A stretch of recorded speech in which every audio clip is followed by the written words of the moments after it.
Voces del Misterio Express.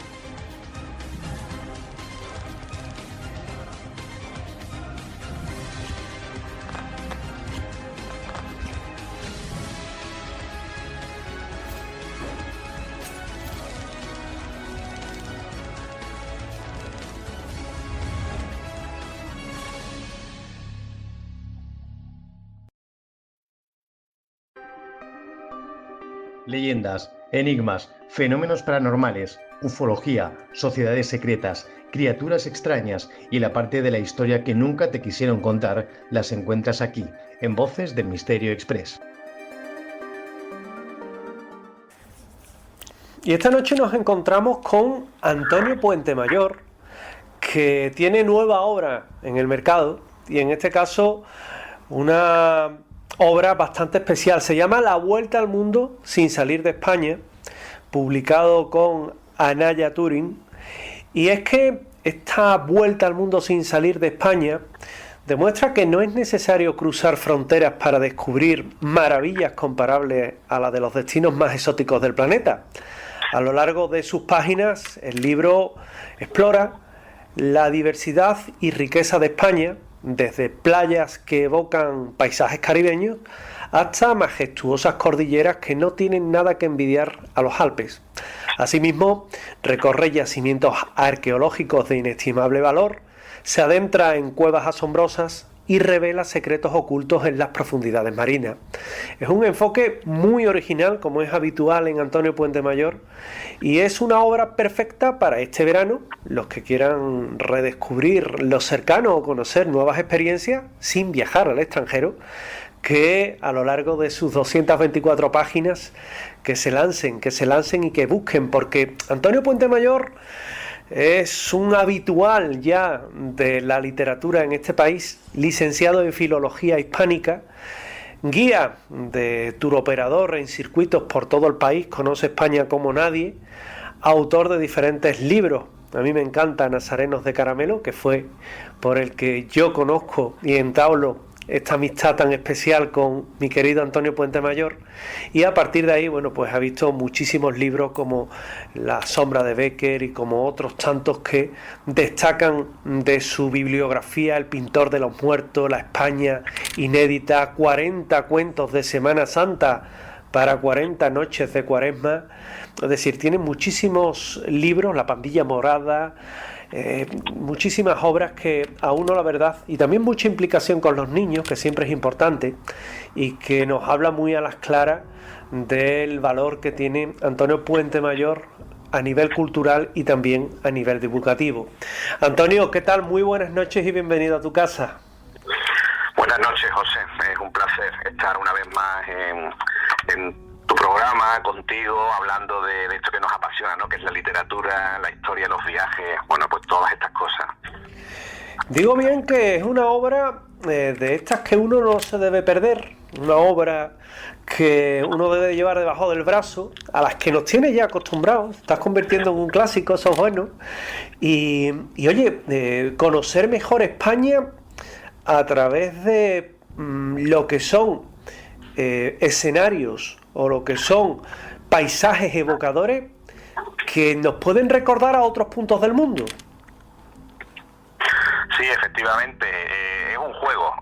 España es un país lleno de tesoros, como tú bien sabes, y yo pretendía en este caso pues retar al lector a que establezca esa comparativa, ¿no? Entre lugares, tesoros que tenemos en nuestro país y, por supuesto, otros lugares del mundo, porque muchas veces cuando uno viaja por España, pues piensa que para qué desplazarse miles de kilómetros para descubrir una playa paradisíaca o ver una cueva llena de riqueza natural o visitar un museo curioso, cuando en la misma España tenemos cosas que probablemente están a la vuelta de la esquina, y ni siquiera hemos tenido unos minutos, un rato para ir a visitarla.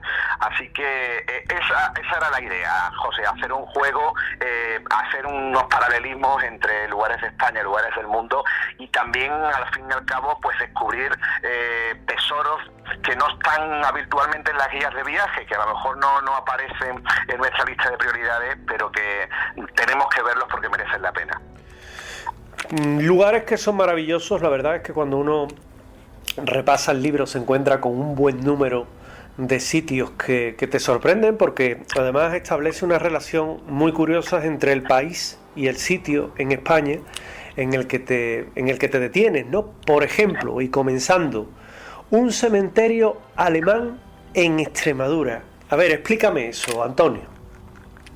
Bueno, mira, esta historia es muy curiosa porque yo la descubrí casi por casualidad.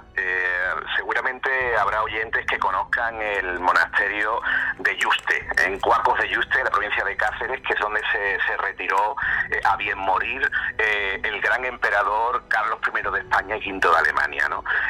Bueno, yo fui con mi familia a visitar este monasterio, y subiendo con el coche por la carretera que va desde el pueblo, desde Cuacos de Yuste hasta el lugar donde está el monasterio Jerónimo, que está un tanto alejado de la población, está retirado como debe ser, ¿no? Estos lugares, estos cenobios, pues siempre buscan la espiritualidad, la tranquilidad.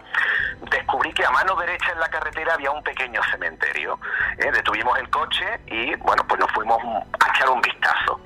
¿Y cuál es mi sorpresa? Que descubro que es un cementerio alemán, un cementerio que acoge los cuerpos, los restos de soldados alemanes caídos en la Primera y la Segunda Guerra Mundial. Muchos de ellos eran jóvenes marinos, aviadores, la mayoría de ellos, y que habían caído, bueno, pues, y estaban en suelo español tras naufragios, derribos, etcétera, ¿no? Claro, rápidamente esto me lleva a investigar sobre el lugar, ver cómo se monta este camposanto, y doy con un nombre propio, que es el de Gabriel Marian Popelreuter, que, bueno, es una persona que se pone en común con una delegación alemana que busca precisamente encontrar todos los cadáveres de soldados alemanes caídos en suelo español y reunirlos en un mismo espacio. Esto evidentemente lleva un proceso diplomático importante, pero bueno, pues lo tenemos prácticamente desde los años 80, desde el año 83, que es cuando se inauguró. Son 180 cruces de granito que, como digo, recuerdan a soldados alemanes caídos en la Primera y Segunda Guerra Mundial. Algunos de ellos tienen su nombre y su apellido, otros son soldados desconocidos, pero yo lo he puesto en relación con un cementerio alemán que es bastante imponente, el cementerio de Albe, que es el primer gran camposanto militar de Alemania, está en Berlín, tiene 23.000 tumbas, fundamentalmente de alemanes caídos en la batalla de Albe de 1945, además de algunos trabajadores rusos, víctimas del campo de concentración de Kessendorf, en fin, que digamos que es un cementerio emblemático de Alemania y que guarda similitudes, sobre todo en la manera de colocar las cruces, ¿no?, que he dicho, de granito, de disponerlo bastante sobrio, bastante austero, muy en la línea de lo alemán, pero que en este caso, pues la verdad es que nos evoca bastante nuestro camposanto extremeño. Un camposanto que además yo tengo el gusto de conocerlo, como toda la zona extremeña, y la verdad es que te llama muchísimo la atención, ya no solo ese cementerio, sino incluso ese monasterio, ¿verdad?, que es tan llamativo y que también es tan imponente. Pero China también está presente. China está presente en nuestro país y China no puede faltar, porque nos vamos a encontrar un punto budista en la Alpujarra granadina. Fíjate qué cosas, ¿verdad? ¿Cómo se llega a ese punto tan destacado en la Alpujarra y qué nos debe de llamar la atención? Pues fíjate, José, que esto es muy curioso porque el budismo, como tú sabes, no es chino, viene de la India en realidad, pero bueno, tenemos aquí una conexión entre India, China, Granada, la Alpujarra, es bastante curioso. Lo primero, decir que el Tíbet, que es el lugar donde ubicamos a día de hoy el principal centro budista del mundo, ¿no?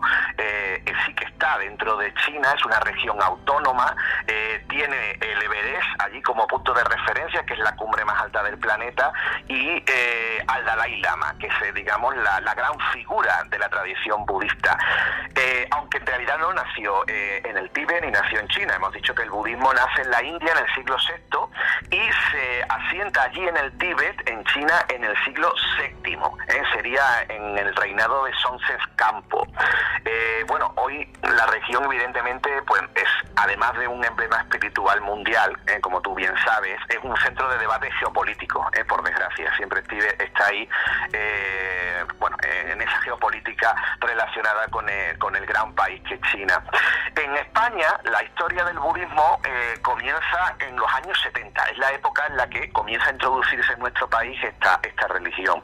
Y bueno, pues tenemos efectivamente la Alpujarra Granadina como uno de los grandes epicentros del budismo. Concretamente un pueblecito que se llama Bubión, en Bubión. Allí se fundó en los años 70 un centro de retiros que se llama Oselin. Esto lo funda un señor llamado el Lama Yeshe, junto con otro lama, el Lama Zopa. Ellos recorrían la zona, iban buscando un lugar especial al que retirarse. Hablábamos antes, por ejemplo, de Cuacos de Yuste, donde se retira el gran emperador de las Españas, Carlos V. Pero es que en este caso, pues también, dentro de otro tipo de religión, que no es la cristiana, que es la budista, pues también buscan lugares apartados, lugares evocadores, y en este caso encuentran en Bubión el sitio adecuado. Bueno, pues tras hallar ese lugar en Bubión, llega el verdadero Dalai Lama, la persona indicada para bendecir ese lugar, ¿no? Lo hace en el año 1982 y le da un nombre muy curioso. En la traducción de Oselin significa el lugar de la luz clara. Fíjate qué lugar más bonito. Es un título que remite perfectamente pues al entorno que tenemos en las Alpujarras, entre montañas, silencio, un lugar ideal para meditar y para hacer esa práctica budista. Pero lo más curioso de esta historia nos llega 3 años después de la inauguración, en el año 86, cuando nace un niño en Bubión, un niño que rápidamente es reconocido como la reencarnación del Lama Yeshe, ese señor que funda Oselin, ¿no? Este lugar de retiro. Este niño rápidamente, pues es elegido para formarse en la India y va a continuar esa línea budista hasta que ya a determinada edad decide cambiar de rumbo, abandona el camino del budismo y ahí queda la historia curiosa de ese niño que todos pudimos ver en los noticiarios de la época, ¿no? En el año 86 yo recuerdo en mi infancia ver la historia de este niño español que llegó a ser lama, ¿no? A día de hoy se puede visitar Oselin, por supuesto, se puede ir a pie, hay una ruta de 2 horas muy bonita que va desde el pueblo de Soportújar, que tú sabes, José, que es muy conocido por las brujas, es un lugar muy particular, y desde allí, pues se puede llegar hasta este centro de retiro y visitar la sala de meditación, la rueda de las oraciones, en fin, hay unos lugares, unos espacios curiosísimos dentro de este centro budista. Un sitio, además, que yo recuerdo la historia del lama, de aquel niño, ¿verdad? Que luego tuvo una historia absolutamente, digamos, alejada de todo esto, pero que sí es verdad que durante mucho tiempo se habló mucho de ese niño lama. Escocia también no la podemos encontrar, ¿no? Además como un fantasma, que esto a mí me llama mucho la atención. Sí, Escocia es un país fascinante, como tú bien sabes, ¿no? Yo tuve la suerte de visitarlo hace ya unos años, de recorrerlo de sur a norte, y la verdad es que me encantó sobre todo por lo que tú mencionas, el tema sobrenatural, ¿no? Allí el mundo de la muerte, José, la verdad es que lo tienen muy presente. A mí me recuerda mucho a Galicia, ¿no? Al norte de nuestro país, porque conviven diariamente con la muerte, ¿no? En las visitas a los cementerios, que para ellos son algo cotidiano, en general, en ese realismo mágico en el que está presente pues familiares, personajes históricos, siempre en castillos, siempre en lugares llenos de historia. Y hay una historia que a mí me llamó muchísimo la atención allí en Escocia, concretamente en Caithness. Es un castillo muy conocido dentro del mundo de Escocia y también del mundo de Inglaterra, ya que fue la residencia de la reina madre de Inglaterra, la madre de la fallecida reina Isabel, que todos hemos visto en televisión durante muchísimos años. Era esa señora que iba en silla de ruedas, tan simpática, ¿verdad? Con sus sombreros y tal. Ella eligió esta residencia, la residencia de la familia Sinclair, durante 50 años. Ella veraneaba allí, lo hizo entre 1952 y 2002. Y pues es un lugar muy particular, además de ser un sitio histórico, es un castillo en el cual pues un personaje femenino, Lady Fanny Sinclair, que era la hija del conde de Caithness, fue encerrada en la torre de ese castillo. El castillo se llama May, Castillo de May. Estamos hablando del siglo XVII, año 1643. ¿Por qué fue encerrada en la torre? Bueno, pues porque el padre descubrió que su hija tenía una relación con un labrador, con una persona que no estaba a la altura, ¿no?, de la clase social, y ella, pues totalmente destrozada, ¿no?, al obligarla a abandonar aquel amor, pues decide lanzarse por la ventana y termina suicidándose, se muere, ¿no? Desde entonces su espectro, conocido como la Dama Verde, dice la tradición que vaga por el castillo. Y bueno, y la verdad es que es una historia que a mí me llama muchísimo la atención, porque tenemos en nuestro país, en España, una muy parecida, que es la historia de Doña Blanca de Borbón, que fue reina consorte de Castilla, era la esposa de Pedro I, el que apodan el Cruel, algunos, otros lo llaman el Justiciero, que en esa época, estamos hablando de 1355, ya mantenía una relación con María de Padilla. Era un rey bastante mujeriego, y bueno, pues tuvo una de esas bodas de conveniencia, él ya tenía una relación, tuvo hijos incluso con María de Padilla, la cual en mi ciudad, en Sevilla, es bastante conocida esta historia, pero en el caso de Doña Blanca de Borbón, el lugar donde se aparece el fantasma es en el Castillo de los Obispos de Sigüenza, en Guadalajara. Estamos hablando de Castilla-La Mancha. Es uno de los grandes monumentos que tenemos en esa comunidad autónoma, ¿no? Bueno, él decide encerrar a esta mujer tras 3 noches de matrimonio, únicamente 3. La acusaba de haberle sido infiel con su propio hermano, con don Fadrique, y la encierra tras 3 noches de matrimonio, y posteriormente, tras estar 4 años encerrada, nada más y nada menos, en este Castillo de los Obispos de Sigüenza, la va a enviar a Jerez de la Frontera, donde termina siendo asesinada por orden del propio rey. Tenía únicamente 22 años. Es una historia súper trágica, pero que nos pone en relación a Escocia con Sigüenza, Guadalajara. Qué interesante, Antonio, cuando uno se va encontrando con estas historias. Y bueno, va comprobando un poco esa relación, ¿no? Esa relación con los países que se van estableciendo paralelismos, ¿verdad? Resulta apasionante. Otro punto de interés, bueno, Francia destaca por sus vinos, sobre todo por los de Burdeos, pero aquí también tenemos un museo del vino muy importante. Uy, ese lo conozco muy bien, porque llevo 20 años, 23 para ser exacto, visitando La Rioja con grupos de turistas, y bueno, he hecho infinidad de veces la visita, ¿no? Les he explicado este museo, uno de los museos más fascinantes que tenemos en España y muy poco conocido, José. Me estoy refiriendo al Museo de la Cultura del Vino de la dinastía Vivanco. Pedro Vivanco fue la persona que lo fundó, un bodeguero célebre de La Rioja, y llegó, bueno, a ser propietario de muchísimas bodegas. Hoy día este museo y las bodegas están en manos de sus hijos, y bueno, pues es una auténtica maravilla. Es un museo que se inauguró en el año 2004, lo inauguró el rey Juan Carlos I, y que fue declarado por la UNESCO como el mejor museo de vino del mundo. Es una auténtica maravilla, ¿no? Bueno, ¿qué podemos encontrar en este museo? Que por cierto está en Haro, en La Rioja. Haro es la capital del vino de Rioja. Es el lugar que acumula más bodegas centenarias del mundo. Entre otras, por ejemplo, tenemos a Bodegas Muga, tenemos La Rioja Alta, tenemos Bodegas Bilbaínas, López de Heredia, en fin, La Cune, unas bodegas realmente fantásticas, ¿no? Pero este museo concretamente está en Briones.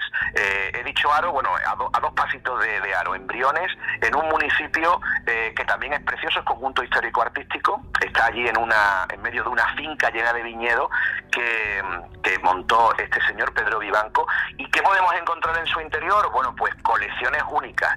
Mira, por ejemplo, lo primero que suelo enseñar a la gente cuando entramos son los ritones mesopotámicos, ¿no? Que son esos esos cuernos que se usaban tanto para beber vino como símbolo, ¿no?, de la fertilidad, símbolo de tantas cosas. Tenemos también piezas egipcias, porque uno de los hijos de Pedro Vivanco es egiptólogo y tiene una colección de arte egipcio increíble. Tenemos un vaso del faraón Ramsés II, tenemos escarabeos, tenemos cuadros, una colección de arte increíble de Sorolla, de Picasso, hay mosaicos romanos, hay, absolutamente de todos, relojes. Y lo más curioso, José, es que todas estas piezas siempre tienen en común que están relacionadas con el vino, ya sean los cuadros, ya sea la obra en relieve. Siempre hay una relación directa con el fruto de la vid, y la verdad es que es algo realmente maravilloso. Y también tienen una colección, por cierto, de 3.500 sacacorcho, que es la mayor colección de este estilo en el mundo. Yo lo pongo en común este museo con otro gran museo de vino, ¿no?, que es el Museo de Burdeos. Hay una relación directa entre Burdeos y La Rioja, evidentemente, por los caldos, ¿no? Estamos hablando del Museo del Vino y del Negocio, que está situado a las orillas del río Garona. Tiene también, pues un grandísimo interés, se puede explorar la historia del vino desde el Neolítico, tiene botellas antiguas, documentos históricos, audiovisuales, pero insisto en que es muy superior el Museo de la Cultura del Vino de Briones, ¿no?, en La Rioja, muy cerquita, a unos minutos de Haro, la capital del vino de Rioja, y que yo le recomiendo a todo el mundo que visite, porque yo creo que se va a sorprender. Todos mis turistas se sorprenden y la verdad es que es una de las grandes joyas desconocidas que tenemos en España. ¿Cómo se te ocurre esta idea, Antonio? Pues mira, esta idea me surge, José, durante los múltiples viajes que voy haciendo durante el año, y sobre todo por esa frase tan manida, tan repetida de la gente de qué bien se debe estar en esta playa del Caribe, o que es que es fantástico cuando visité San Petersburgo, o cuando estuve visitando cualquier país de Centro Europa, ¿no? Y yo siempre digo, pero usted ha visitado tal galería de arte pero no conoce esta otra, o ha estado en tal playa y no conoce las Baleares, o no ha visitado Extremadura. Es que hay tantísimas cosas en España que muchas veces te da rabia, ¿no? A mí me encanta viajar al extranjero, igual que a ti. Soy un gran divulgador de países, al igual que de los tesoros de nuestro país, pero yo quería poner en valor todo lo que es las joyas que tenemos a nivel arquitectónico, a nivel paisajístico, a nivel patrimonial, y pues de ahí surgió la idea del libro. Fue apuntando lugares, apuntando rincones. Algunos yo los conocía ya de antemano, otros me los iban recomendando clientes, los propios guías turísticos, los proveedores en los hoteles. Siempre voy con una libreta a mano, siempre voy apuntando cosas, y fíjate que fueron 100 los lugares inicialmente seleccionados, pero luego por temas de espacio, por temas de fotografía, los hemos reducido a 52. No, siempre se puede hacer una segunda parte, Antonio. Sí, por supuesto que se puede hacer. Claro, daría para varias partes, porque hemos hecho esta selección, pero son tantos los lugares que descubrimos todos los años que figúrate. También relacionas Inglaterra con España, y en concreto con Alcalá de Henares. Sí, porque esa es otra curiosidad. Mucha gente va a Londres, nosotros todos, o la mayoría de mis amigos hemos visitado Londres, y la verdad es que nos fascina Londres y sus alrededores, ¿no? Y dentro de las excursiones que se suelen hacer allí, hay una que a mí me llamó muchísimo la atención cuando recorrí Inglaterra, que fue Stratford-upon-Avon, que es la ciudad de Shakespeare, de William Shakespeare, ¿no? Yo soy un fan absoluto de la literatura clásica del siglo de oro, y concretamente uno de mis autores predilectos es William Shakespeare. Claro, fui allí como un auténtico fan, ¿no? Estuve con mi mujer recorriendo pues ese pueblecito precioso, ¿no?, que recuerda pues toda la época Tudor. Estuvimos visitando pues la casa natal de William Shakespeare en la calle Henley. Estuvimos en la granja de Mary Arden, que era la madre, ¿no?, de este gran dramaturgo. Estuvimos en la vivienda de su esposa, de Anne Hathaway, y también visitamos la Holy Trinity Church, que es donde reposan sus restos. Esto para mí fue muy emocionante, poder ver el lugar, la tumba donde está William Shakespeare. Tiene allí, por cierto, un busto que recuerda mucho, a esos cuadros y a esas imágenes que solemos tener en la cabeza del gran escritor.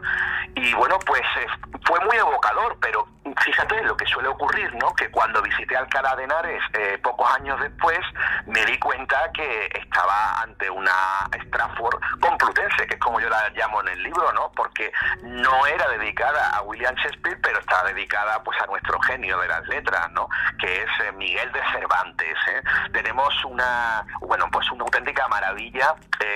Hay joyas arquitectónicas del siglo XVI en Inglaterra, pero también la tenemos en España, concretamente en la Comunidad de Madrid, allí en Alcalá de Henares, y por ejemplo, pues se puede visitar la casa natal de Cervantes, que está reconstruida, bueno, igual que la de Shakespeare, evidentemente, aquí hay una labor de renovación, de restauración, etcétera, siguiendo los cánones de la vivienda castellano-toledana, ¿no? Esto se puede visitar en la calle Mayor, que es una calle muy bonita, porque está llena de soportales, es una calle muy castiza y que, bueno, pues te permite viajar en el tiempo a ese siglo XVI español, a ese siglo de oro.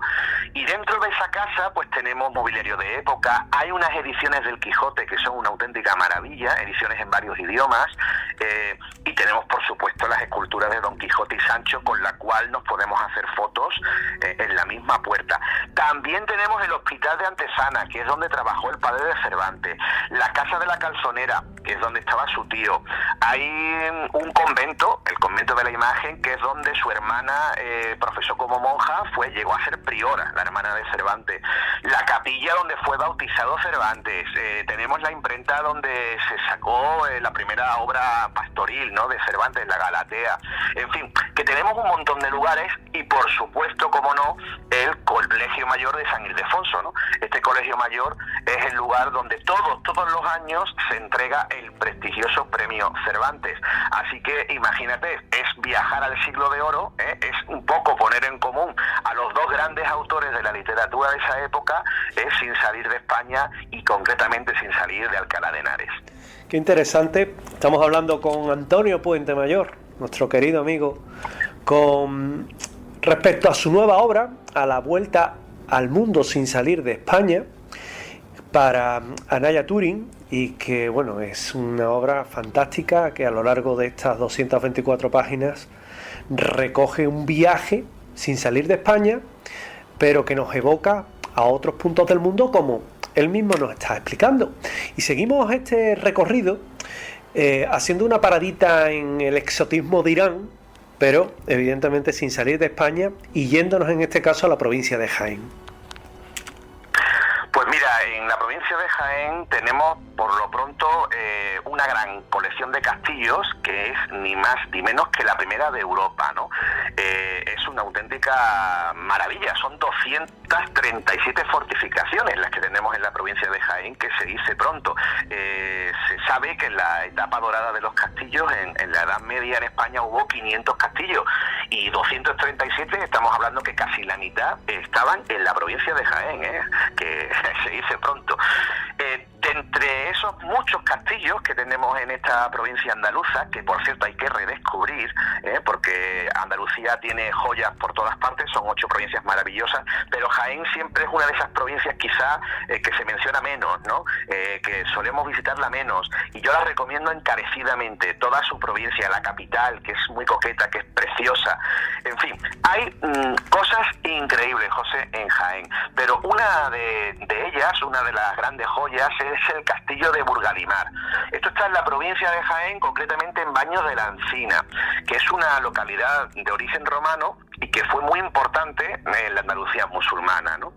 Este castillo, esta fortaleza, se construyó en el siglo X, durante la etapa omeya, esa gran etapa del califato de Córdoba, una de las más importantes dentro de la historia musulmana de la península ibérica, ¿no? Y de hecho, bueno, se conserva una lápida que atribuye la fundación del castillo de Burgalimar a Alaquén II, que era el hijo de Abderramán III, y ahí la conexión directa con Córdoba. ¿Qué diferencia este castillo a esta gran construcción jiennense? Pues que se hizo en tapial, o en tabilla, como se decía en la época islámica, ¿no? Que es una mezcla de adobe, de arena, de cal y de piedra. Pues fundamentalmente destaca por el color del adobe, ¿no? Del barro. Y están decorados sus muros con pinturas, evidentemente, para impresionar al enemigo. Por lo menos lo estaba en la época, ¿no? O ya solo queda la estructura del barro. Como curiosidad, por su antigüedad, por la importancia que tiene el castillo de Burgalimar de Baños de la Encina, hoy día ondea la bandera del Consejo de Europa. Fíjate qué curioso, en la torre del homenaje. Esto es una curiosidad, una distinción que únicamente tiene otro castillo en Europa, que es el castillo de Florencia, que está en Nápoles. De hecho, bueno, es el segundo castillo más importante de Burgalimar, el segundo castillo más antiguo de toda Europa, tras el de Spiš en Eslovaquia. O sea, estamos hablando de una fortaleza única en su género. Y yo la pongo en relación con un lugar que tú has mencionado, que es Irán, concretamente pues con un castillo muy popular allí en ese país, que es el castillo de Rayen. Esto está en la provincia iraní de Kerman y tiene más de 1000 años.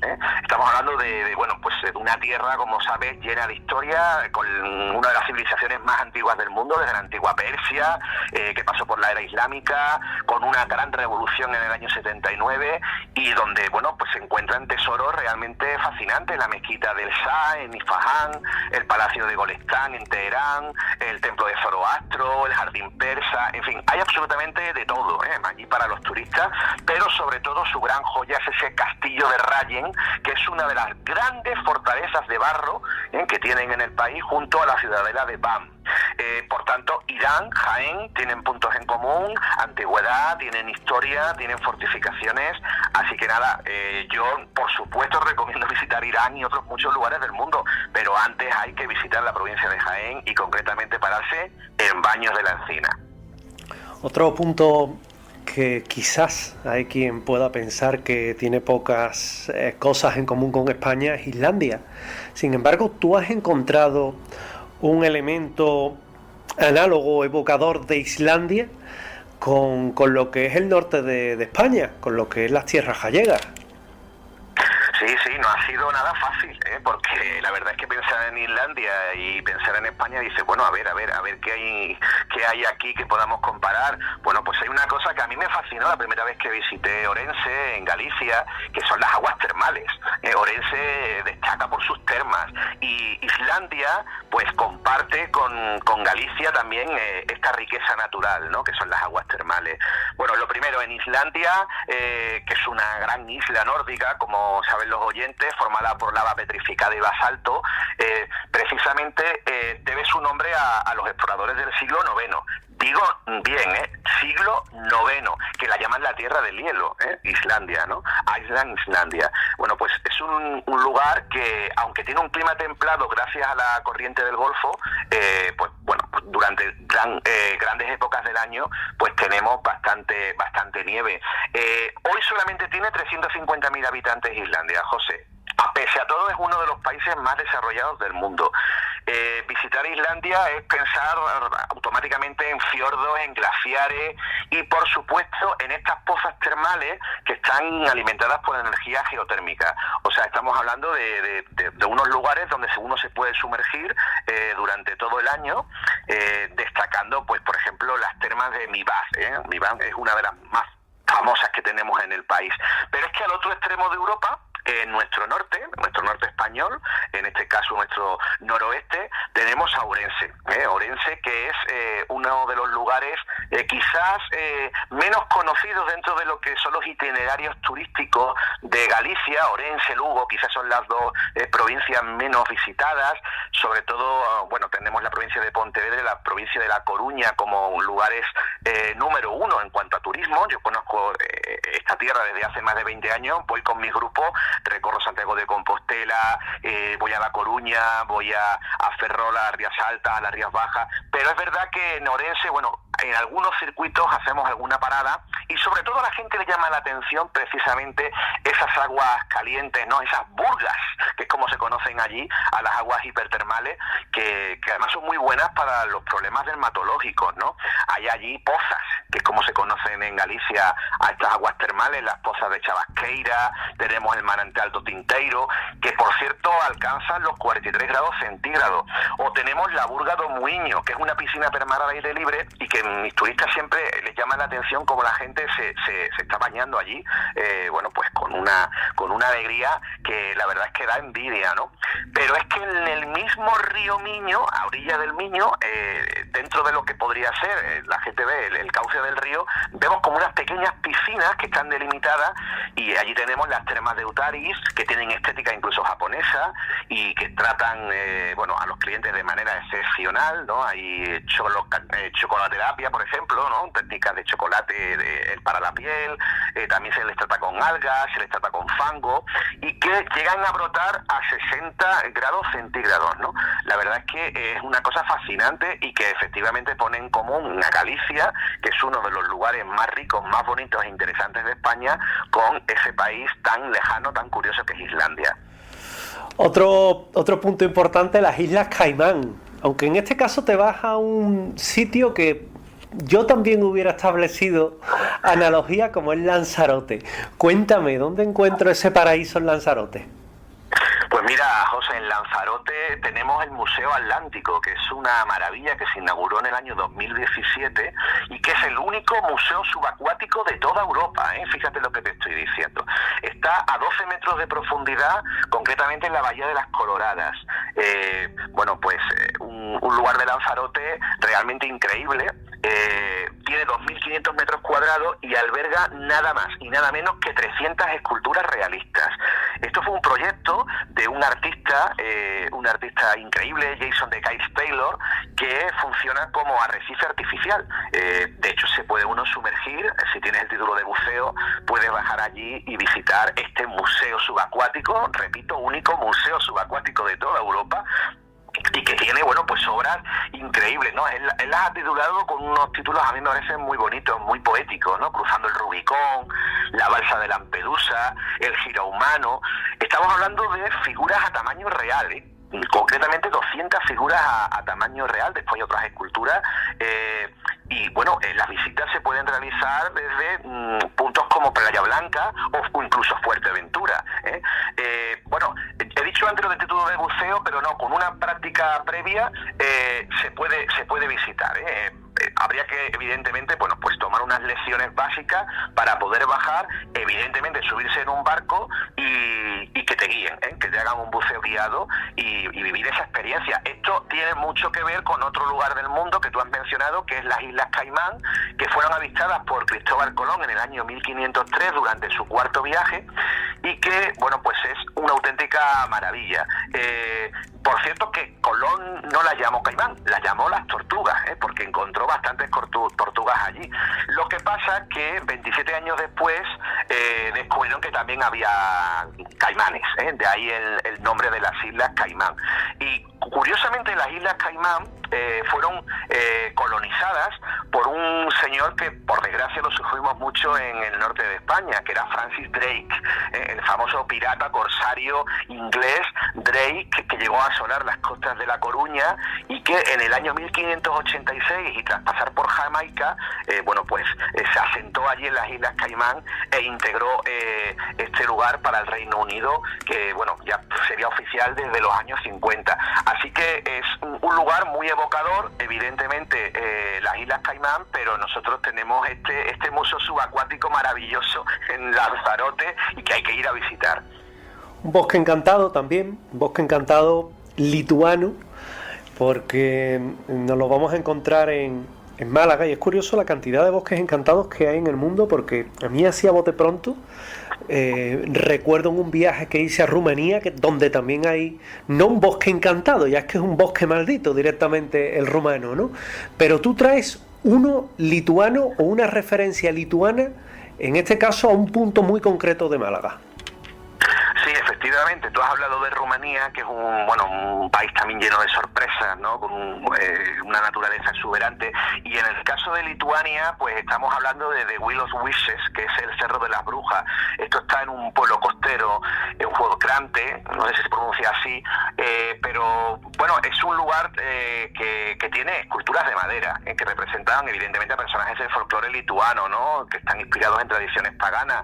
Tenemos, por ejemplo, Satanás y la Puerta del Infierno, que es una obra que destaca mucho en ese Cerro de las Brujas lituano. Pero es que en Andalucía hemos mencionado antes a Soportújar, que es el pueblo de las Brujas de Granada, pero en la serranía de Ronda, en la provincia de Málaga, hay un lugar similar, lo han llamado el Bosque Encantado, y está situado a la entrada del Parque Nacional de la Sierra de las Nieves. Esto es un espacio declarado Reserva Natural de la Biosfera y que abrió sus puertas en el año 2022. Ese verano, quisieron desde el ayuntamiento hacer una iniciativa para potenciar el turismo en el pueblo de Parauta, que es un pueblo pequeñito de un poco más de 200 habitantes, y que pues que la gente fuera a visitar, más allá del legado cultural que tienen, que es un legado árabe sobre todo, en la arquitectura. Tienen también una iglesia del siglo XVI dedicada a la Inmaculada. En fin, es un pueblecito con mucho encanto de la Serranía de Ronda, pero ellos querían darle una dimensión quizás más familiar, ¿no? Para atraer también a niños, a jóvenes, y crearon pues esta ruta de 3,5 kilómetros que pues son esculturas de madera policromada. Tenemos brujas, tenemos hadas, tenemos magos, duendes, en fin, un sinfín de personajes. Es este bosque encantado creado por un escultor de allí de Parauta, de Málaga, el escultor local Diego Guerrero, que comenzó a formarse hace más de 20 años, ¿no? Este hombre, crea esculturas, José, a partir de materiales de desecho. Le gusta mucho reciclar y ha participado en ferias internacionales como Interguis en Madrid, en ferias de Barcelona. En fin, es un auténtico todoterreno. Llegó a crear su propia galería de arte en Parauta, allí en ese mismo pueblo, pero sin duda lo que le ha dado la fama ha sido este bosque encantado. Qué maravilloso viaje estamos haciendo con Antonio Puentemayor y su obra La Vuelta al Mundo sin salir de España para Anaya, que ya la pueden encontrar en librerías, en grandes almacenes, a través de internet, en plataformas, y que yo les recomiendo encarecidamente.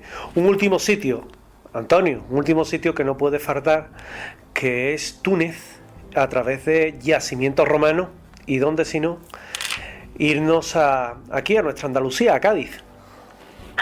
Pues volvemos a lo que comentábamos antes. Yo fui uno de esos españoles que fue a visitar Cartago, que fue a Túnez, con toda la ilusión a ver este lugar de fundación fenicia, que por supuesto tengo que hablar maravillas de él, ¿no? Yo me imaginaba pues esas guerras entre fenicios y romanos, ese lugar fundado en el siglo IX a.C., que después fue destruido a partir del año 146 a.C. y reconstruido por el Imperio Romano, pero que es un lugar estratégico, que es un lugar económico dentro de la antigüedad, básico, ¿no? Fue un lugar fundamental para esa economía marítima y que pues que protagonizó las famosas guerras púnicas, ¿no? Entre Cartago y Roma. Yo fui allí con muchísima ilusión, fui con mi mujer, fuimos con un guía local, visitamos las ruinas, visitamos el museo, y la verdad es que nos encantó. Está declarado Patrimonio de la Humanidad por la UNESCO, y la verdad es que es un lugar que hay que visitar. Pero ¿cuál es nuestra sorpresa? Que pocos años después volvemos a lo mismo. Primero fuimos al extranjero, pero pocos años después sabíamos de su existencia, habíamos planeado muchas veces ir, pero nunca habíamos visitado Tarifa, nunca habíamos estado en Baelo Claudia, que es pues un yacimiento romano arqueológico que está a 2.000 kilómetros al oeste de Cartago, de Túnez, y que pues es una joya. Yo no sé si decirte incluso mejor, porque la verdad es que a mí me fascinó Baelo Claudia. Había visto alguna fotografía, sabía que había sido una colonia fundada en el siglo II a.C. y que luego había sido muy floreciente entre los siglos I y II después de Cristo, pero no me imaginaba la belleza que contenía Baelo Claudia. Tiene el resto de un anfiteatro, tiene casas, muchísimas casas a la orilla del mar. Y sobre todo tiene un centro de interpretación que a mí me pareció muy interesante para introducir a las familias, ¿no? en esta historia. Yo iba con mi hija pequeña, nos hicieron una visita guiada, y recuerdo que la niña, siendo aún bastante pequeñita, se interesó muchísimo, ¿no? Por lo que le contaba la guía. Por eso recomiendo siempre visitar estos lugares con un guía oficial, que son los que mejor te explica. Y sobre todo me quedé con la idea, José, de que Baelo Claudia había sido uno de los grandes centros de fabricación, una de las mayores productora de garum, que es la salsa fermentada de pescado, que fue tan apreciada en la época romana. Ellos se la echaban prácticamente a todo. Había de diferentes tipos, eran unas salsas más bien caras, pero pues Baelo Claudia fue una manufactura increíble de garum, y es un lugar precioso, es un lugar que además te permite combinar visita cultural y luego irte a la playa. Así que imagínate, Tarifa, Cádiz y Baelo Claudia. Un recorrido apasionante, acabando en Cádiz, como no, que tiene un enorme valor patrimonial desde época fenicia, y ahí están los yacimientos, agua muy fría, la de Bolonia, hay que decirlo, pero sí es cierto que el valor patrimonial, como indica nuestro buen amigo Antonio Puentemayor, es elevadísimo. Y fíjense, hemos hecho un recorrido por tan solo algunos de los sitios que recoge en la Vuelta al Mundo sin salir de España. En el libro tienen muchísimo más. Van a disfrutar enormemente y yo les recomiendo algo, que este verano viajen, si pueden, claro, y que lo hagan con el libro debajo del brazo y visiten algunas de las ubicaciones que Antonio Puentemayor nos da en el libro. Y de camino, que lean las orientaciones que dan, porque les garantizo que es un viaje, como su propio nombre indica, a otros puntos de Europa, pero sin salir del país. Antonio, muchísimas gracias por tu amabilidad, por estar nuevamente aquí presentando tu obra, con la que te deseamos el mejor de los éxitos y que este verano no pares de moverte, no pares de trabajar, de enseñar, que sé que disfrutas mucho haciendo esa labor como guía, y que también puedan otras personas aprender de ese pozo de sabiduría y de conocimiento que eres tú. Muchísimas gracias, amigo. Muchísimas gracias, José. Tenemos muchas cosas en común. A los dos nos gusta la literatura, nos gusta viajar y sobre todo nos gusta divulgar, comunicar, contar con esa pasión que ponemos ambos en lo que hacemos, con lo mucho que disfrutamos con nuestro trabajo. Y yo te agradezco muchísimo lo que estás haciendo. Me llegan comentarios en mis viajes siempre sobre ti, sobre tus programas de radio, sobre tus libros, sobre tus experiencias, tus visitas, tus rutas. Y te deseo que tengas un buen verano, que lo tengan todos los oyentes y efectivamente que viajemos, que leamos y que nos enriquezcamos lo máximo posible. Un fuerte abrazo. Un abrazo, amigo. Leyendas, enigmas, fenómenos paranormales, ufología, sociedades secretas, criaturas extrañas y la parte de la historia que nunca te quisieron contar las encuentras aquí, en Voces del Misterio Express. Voces del Misterio Express.